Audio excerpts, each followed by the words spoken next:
Hey, good morning. It's your boy Jay Staff. I'm here at the Forum Mall in Gwinnett County. This morning we will be talking to random people about the state of America today. We'll be asking them 3 questions. The first question will be, what does America look like to you? The second question would be, what could the president do to make America great for everybody?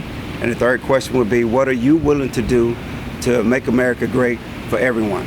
So we'll be asking these 3 questions here at the mall, just random people coming by. It's a beautiful 4th of July morning, 2020. What a great day to be talking about America and its state of mind at this time on the birthday of the United States. So that's what we've been doing this morning. We're going to be here.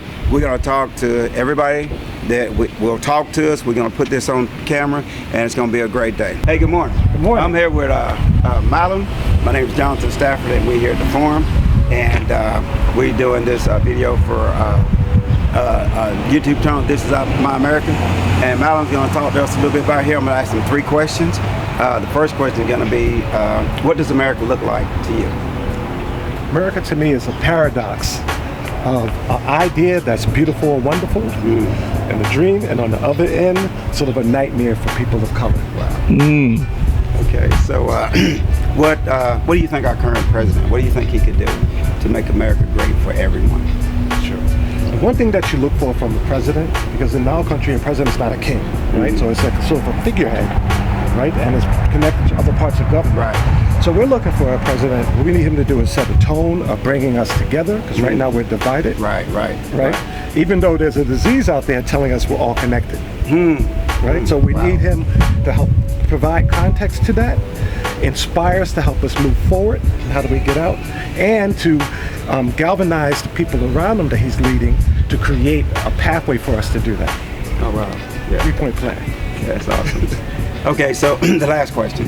What are you willing to do? I mean, we all play a part. You know, we all got a part to do in far as making America great for everyone. What are you willing to do in your circle of influence to make America great for everyone? Sure. I'll tell you what I've been doing. So there's 3 things. One is educating myself. Because when we know better, we do better. Right. Okay? And we have to know our history as well, because we've been taught what's called a confabulation. We've been taught stories that aren't really true. You know, Abraham Lincoln never told a lie. George Washington cut down the cherry tree. These are things that are just fantasies we've been taught, right? Or that all people of color were slaves, right? Well, our history started so much long before that. Wow. So let's start by educating ourselves so that we know better, we do better. Right. That'll also give us a context of once we educate ourselves, then let's move toward educating the people around us. Let's start with our immediate family, let's start with our communities, and then expand out. Right? Because the idea of having community with one another is one of the things that's going to be healing. Right? Because if we're neighbors, right? We're living together in a neighborhood. Right? But if we're not neighbors, we're living in a hood. Woo!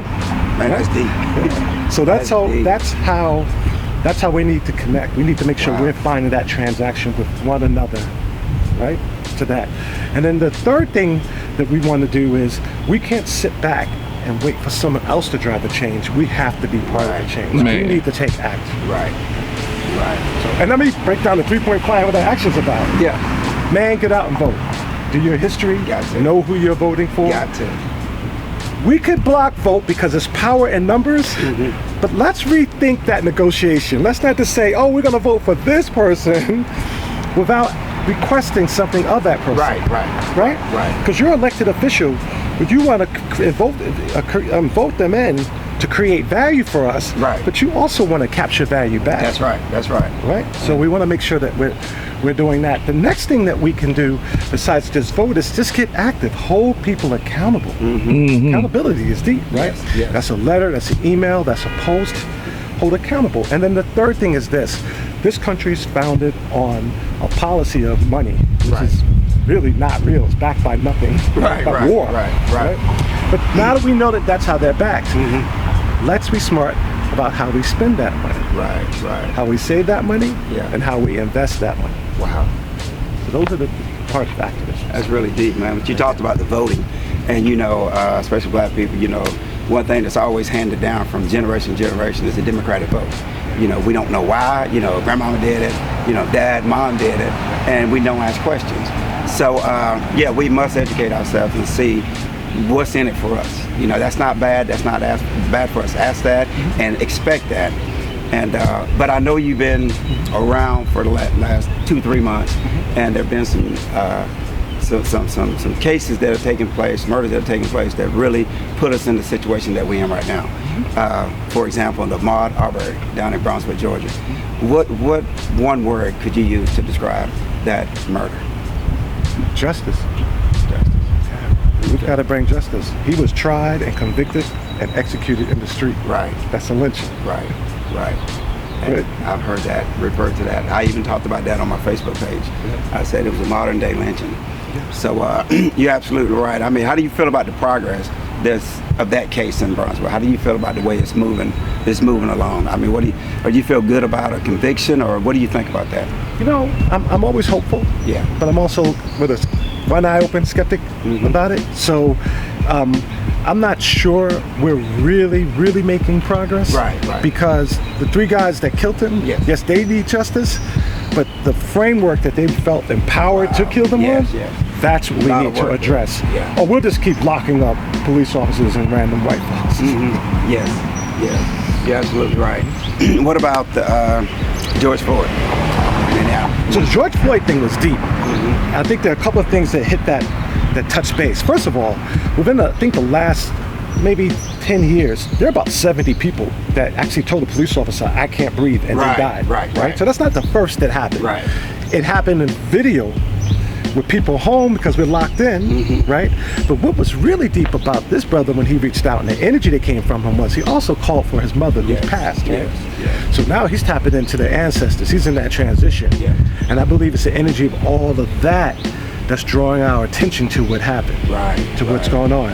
And again, the issue is more than just police policy, right? What is the environment by which this officer grew up in, where he felt it would be okay on video day and night that put his knee on someone? Now, he is not that crazy, right? He had to have a belief that he could get away with that. Right? And that's what we have to address. What's that framework that allowed them to feel that empowerment? Where is that coming from? Right? And then the other part of it is, and I know we like to address it racially, race is just a competition. That's what a race is. Right? What we really need to do is address it sociologically. Right? What are the conditions that are existing that's causing us to be in these type of people of color negative interaction with police officers in our communities? You know? And we also speak about that on the Facebook page as well.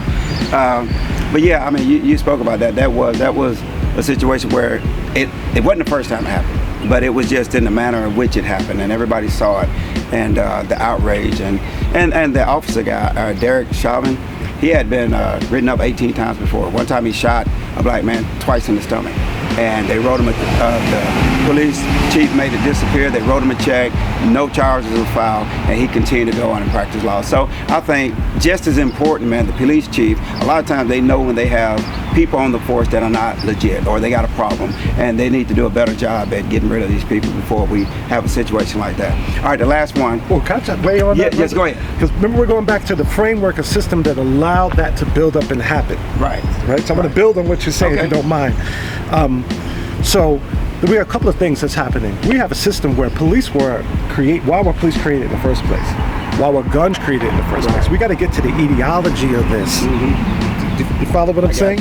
And then we have to think, now we know why police were created in the first place. I'll give you a hint, right? It really is to protect white people from black people and to treat us like property. You check your history, you'll see that's where they were formed, where they were created, what that's about, right? Officer, overseer, that's keeping us in check. Yes. Okay, the second thing we need to do is think, why do we have a system where we're just dialing 911 and calling police for issues of which are there they say protect and serve against crime, for sociological, psychological issues, right?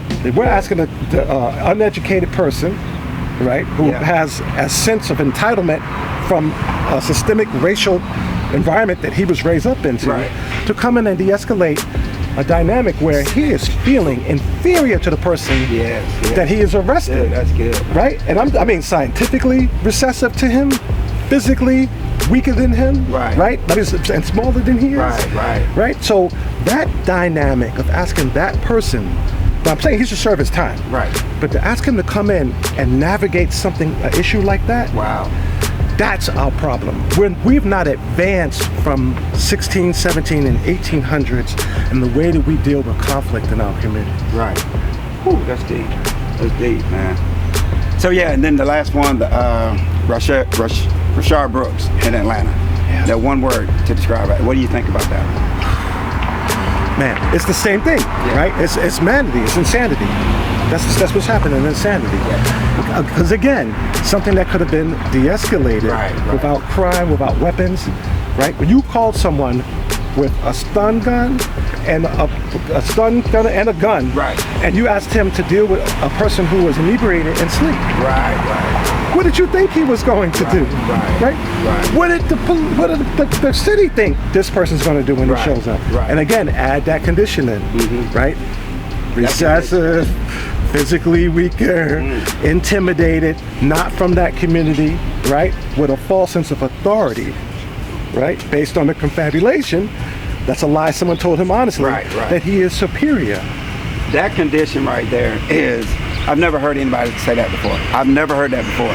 But that, what you saying right there, it opens up my eyes to a lot of what's going on, especially when it comes to the interaction with the police and unarmed black men.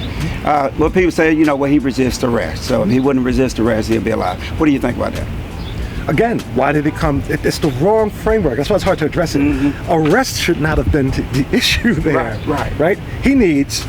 They needed some de-escalation. A social worker could have handled that without a firearm, right?